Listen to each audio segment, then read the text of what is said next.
नमस्कार साथियों, हम आपसे आज रूबरू हैं। काफ़ी व्यस्तता के कारण आप तक हम अपनी बात कैमरा से नहीं पहुंचा पा रहे हैं। आज हम आपसे रूबरू हैं एक आग्रह के साथ। हमारे जितने भी साथी पूरे बिहार में कोने कोने से जुड़े हुए हैं, आप सभी लोगों का संदेश, आप सभी की संवेदना, आप सभी का साथ और सहयोग सब हम तक पहुंच रहा है। इसके लिए मैं आप सभी लोगों को हृदय से धन्यवाद देता हूं और आभार प्रकट करता हूं। और आप सभी जान रहे हैं इस बात को कि आपकी आवाज़ कुंद न पड़े, शिक्षकों के आवाज़ को कोई दबा न सके, इसके लिए हमने अपनी नौकरी कुर्बान की। और हमारे सामने, आपके सामने संघर्ष के सिवा अब कोई रास्ता नहीं बचा है। अब तो ऐसी परिस्थितियां हैं कि या तो हम घुटना टेक दें, सरेंडर बोल दें, या इस पूरे सिस्टम से हम जिस तेवर के साथ लड़ते हैं वह लड़ते रहें। मैं एक बात सोचता हूं कि यदि आज मैं घुटना टेक दूं, मैं सरेंडर बोल दूं, मैं जाकर शिक्षा विभाग के हुक्मरानों की अधीनता स्वीकार कर लूं, तो कल को शायद फिर शिक्षकों का नेतृत्व करने वाला कोई नहीं रहेगा। और यह बात बार बार मेरे दिमाग में आती है कि सारे संगठन, सारे नेता, सभी लोग धराशायी हो जाएंगे तो भविष्य में कोई आपकी आवाज बनकर खड़ा नहीं होगा। इसलिए अब डू और डाई की स्थिति है, करो या मरो की स्थिति है। आज डिपार्टमेंट ने हमें धक्का देते देते, मेरे गले में हाथ डालकर, शिक्षकों के गले में हाथ डालकर धक्का देते देते उस दीवार तक पहुंचा दिया है जहां उस दीवार के पीछे हटने का आपके पास विकल्प नहीं है। अब आपके पास रास्ता नहीं है, दीवार में सटा दिया है। अब या तो मारा जाना है या वहां से प्रतिकार करना है। तो प्रतिकार करने की बारी है। मैं समझता हूं कि यह बुलंद आवाज हमेशा बुलंद रहनी चाहिए और शिक्षकों की आवाज बुलंदी पर रहनी चाहिए। इसके लिए हमने तय किया है कि हम ये विधान परिषद का चुनाव लड़ेंगे। ये शिक्षकों ने निर्णय लिया है, आपने निर्णय लिया है कि आपकी आवाज सदन में जाए और वहां आपकी आवाज जिस प्रकार से सड़कों पर गूंजती है, जिस प्रकार से आप कैमरा पर देखते हैं, आपकी यह आवाज सदन के अंदर आपके सम्मान की रक्षा के लिए, आपके गरिमा और महिमा की रक्षा के लिए और शिक्षा विभाग के भ्रष्ट पदाधिकारियों को उनकी औकात दिखाने के लिए, आईना दिखाने के लिए आपकी आवाज सदन में जाए। तो मैं एक आग्रह कर रहा हूं। मैं जो समस्या अभी देख रहा हूं, ये जो तिरहुत स्नातक निर्वाचन क्षेत्र का ये जो सीमा है, इसकी यह 4 जिलों की सीमा है। इसमें सीतामढ़ी, शिवहर, मुजफ्फरपुर और वैशाली इस क्षेत्र में है। 54 प्रखंड है और 1001 पंचायत है। इस 1001 पंचायत के लिए हम लोगों ने जो कार्य योजना बनाई है, उसमें हर पंचायत के लिए पंचायत प्रभारी हम लोगों ने बनाया है। कुछ जगह नहीं बन सके अभी तक, उसको हम बना रहे हैं। यह संभव है कि कुछ जगह पर हमारे संगठन के लोग काफ़ी सक्रिय भी हो सकते हैं, कुछ जगह कुछ कम सक्रिय हो सकते हैं, लेकिन अब किसी संघ संगठन की कोई सीमा नहीं रह गई है। आप सभी लोगों को खुद को ब्रजवासी बनना पड़ेगा। सबको, आप तमाम लोगों को आगे आना पड़ेगा और अपनी आवाज़ बुलंद करनी पड़ेगी। आप देख रहे हैं जिस प्रकार से पूरे चारों जिला में, सभी प्रखंडों में हमारे जो साथी हैं, वे सभी लोग हमारा फॉर्म पहुंचा रहे हैं, हमारा संदेश पहुंचा रहे हैं, तस्वीरें वहां से साझा कर रहे हैं। तो मुझे लगता है कि सभी जगह लोग सजग हैं, सक्रिय हैं और यह चुनाव नहीं, चुनौती है और चुनौती को हमने, आपने सबने स्वीकार किया है। तो हमें रिकॉर्ड बनाना है, इतिहास रचना है। आप यह इंतजार मत करिए कि कौन फॉर्म लेकर आएगा, यह इंतजार मत करिए कि अमुक विद्यालय तक कौन आपका संदेश लेकर पहुंचेगा। और हमने इस समाज के लिए, खुद के लिए, आपके लिए, अपने बाल बच्चों के लिए, अपने परिवार की खुशहाली के लिए, बीमार माँ बाप के दवा और इलाज के लिए, दूध मुँहे बच्चे के डब्बा के दूध के लिए, सुख और शांति सुकून के लिए, जीवन में खुशहाली के लिए हमने जो यह प्रयास किया, तो हम जब अपनी नौकरी गंवा सकते हैं, हम आपके लिए इतनी प्रतिबद्धता दिखाते हैं कि हम जेल जाने के लिए तैयार बने बैठे हैं, हमेशा रेडी हैं, तो क्या आप 2-4 घंटे का समय नहीं दे सकते हैं? हम अपने सभी प्रखंड स्तरीय नेतृत्वकर्ताओं तक फॉर्म पहुंचवा चुके हैं और हमने उनसे कहा है कि सभी पंचायतों में दे दीजिए। पंचायतों से लेकर के और एक व्यक्ति को एक पंचायत के सभी विद्यालयों में घूम जाना है, कितना देर लगेगा? आधा घंटा, 1 घंटा में तो आप सभी स्कूल में फॉर्म पहुंचा देंगे। आप फॉर्म लीजिए, जितने शिक्षक हैं और उनके परिवार में जितने ग्रेजुएट हैं उनको आप फॉर्म दे दीजिए और फिर 2 दिन के बाद उसको कलेक्ट कर लीजिए। यहाँ कहाँ कुछ करना है, इसमें तो कुछ करना नहीं है। तो आप हमारे लिए 2 घंटे का समय नहीं निकाल सकते? अगर आप 2 घंटे का समय नहीं निकाल सकते हैं, आप थोड़ी सी चर्चा नहीं कर सकते हैं, थोड़ी सी चिंता नहीं कर सकते हैं, तो ऐसी स्थिति में हमें दुख होगा। और मैं समझता हूँ कि ये लड़ाई जो है यह कमजोर पड़ेगी। यह चुनाव नहीं है, यह लड़ाई है, इस बात को समझना पड़ेगा। आप तमाम साथियों से मेरा हाथ जोड़ के विनम्र अनुरोध है कि आप सभी लोग प्रखंड स्तरीय नेतृत्वकर्ता से बात करें, जिला स्तरीय नेतृत्वकर्ता से बात करें, दिक्कत हो सीधे हमसे बात करें। और जहां फॉर्म नहीं गया है वहां हर पंचायत के लिए एक व्यक्ति खुद जिम्मेवारी लें।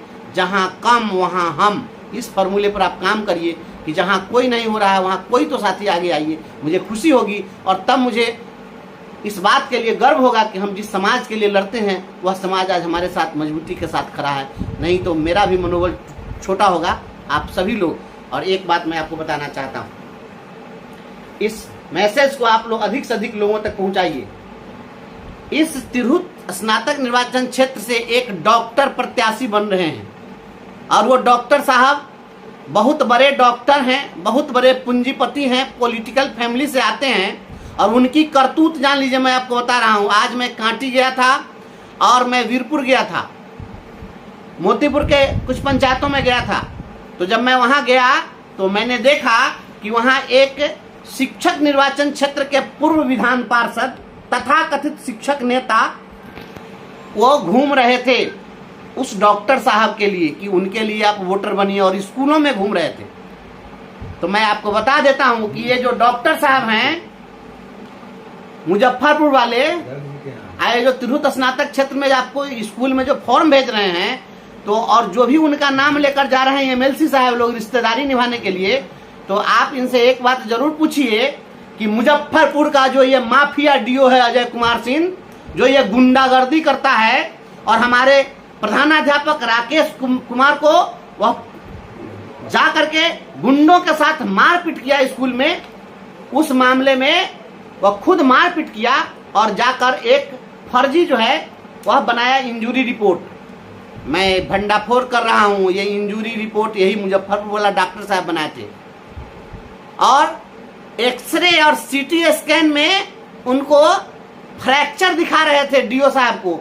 मैं वह सीटी स्कैन का रिपोर्ट भी आप लोगों के सामने सार्वजनिक कर दूंगा वक्त आने पर, अपने पास में रखा हूं। जो डीओ को मदद करके और आपके शिक्षक को जेल भेजवाने के लिए फर्जी इंजूरी रिपोर्ट बना रहा था और फर्जी एक्सरे और सीटी स्कैन का रिपोर्ट बना रहा था, उसके लिए अगर कोई वोट मांगने के लिए जा रहा है और वोटर बनाने की बात कर रहा है तो समझ लीजिए वह शिक्षक नेता नहीं है, बल्कि वह नकली फर्जी आदमी है और वह शिक्षकों का दुश्मन है। और ऐसे दुश्मनों से सावधान। एक शिक्षक आपके लिए लड़ करके जेल जाने के लिए आतुर है, कोई लड़कर अपनी नौकरी गंवाने के लिए आतुर है, और दूसरा है कि डीओ से मिलकर उस शिक्षक को जेल भिजवाने के लिए षड्यंत्रकारी है। और उस षड्यंत्रकारी डॉक्टर के लिए अगर कोई वोट मांगने टीचर से जाता है तो ऐसे लोगों को मुंहतोड़ जवाब मिलना चाहिए। अगर कोई जाता है मुजफ्फरपुर वाला डॉक्टर साहब के लिए, इस सीटी स्कैन वाले फर्जी रिपोर्ट बनाने वाले के लिए, तो ये बात जरूर पूछिए कि अजय सिंह का फर्जी इंजरी रिपोर्ट बनाने वाला तुम्हारा डॉक्टर वह शिक्षक का दुश्मन है, तो उसके लिए कोई शिक्षक क्यों देगा? यह लड़ाई शिक्षकों की है, यह लड़ाई बंशीधर ब्रजवासी की नहीं है, ये लड़ाई शिक्षकों की है। इसलिए ऐसे लोगों को मुंहतोड़ जवाब देना है और जो स्कूल में जाए ऐसे लोगों को खदेड़ कर भगाने का काम कीजिए। मैं फिर आपसे एक आग्रह करूंगा कि आप सभी लोग अपने अपने पंचायत का जिम्मा लीजिए, अकेले का जिम्मा मत लीजिए। अकेला तो कोई कुछ कर देगा। आप शिक्षक हैं, समाज को दिशा दिखाने वाले लोग हैं, राष्ट्र निर्माता हैं, आप ऊर्जावान साथी हैं। आप हर आदमी एक पंचायत का जिम्मा लीजिए। जिस पंचायत में हम कमजोर पड़ रहे हो, जहां तक हमारा फॉर्म नहीं पहुंचा हो, जहां कहीं दिक्कत हो, आप सीधे हमसे बात करें और आप हमें बताइए कि यहाँ पर नहीं पहुंचा है, हम आप तक फॉर्म पहुंचवा देंगे। आप अपने पंचायत में, एक पंचायत में 7, 8, 9 विद्यालय होता है, आप उतने विद्यालय में केवल हमारा फॉर्म जाके पहुंचा दीजिए और फिर 2 दिन के बाद कलेक्ट कर लीजिए। इतना तो आप सहयोग मेरा कर ही सकते हैं, और इतना भी अगर सहयोग न करेंगे तो फिर मेरा तो ये लड़ना व्यर्थ हो जाएगा। हमने खुले आसमान में अपने पूरे परिवार के साथ 4 डिग्री टेम्परेचर पर उस कड़ाके की ठंड में हमने सोया है रोड पर, 12 दिन 14 दिन अनशन किया है। हम पुलिस ने हमें गिरफ्तार किया, हम पर सीतामढ़ी में हमला हुआ, तमाम चीज हम फेस कर सकते हैं। तो आप 2 घंटा का वक्त नहीं निकाल सकते इस लड़ाई के लिए? ये मेरा कोई चुनाव नहीं है, ये चुनौती है, शिक्षकों को चुनौती है। आज बंशीधर ब्रजवासी पीछे हट गया तो कोई आपके लिए आगे नहीं आएगा, याद रखिएगा।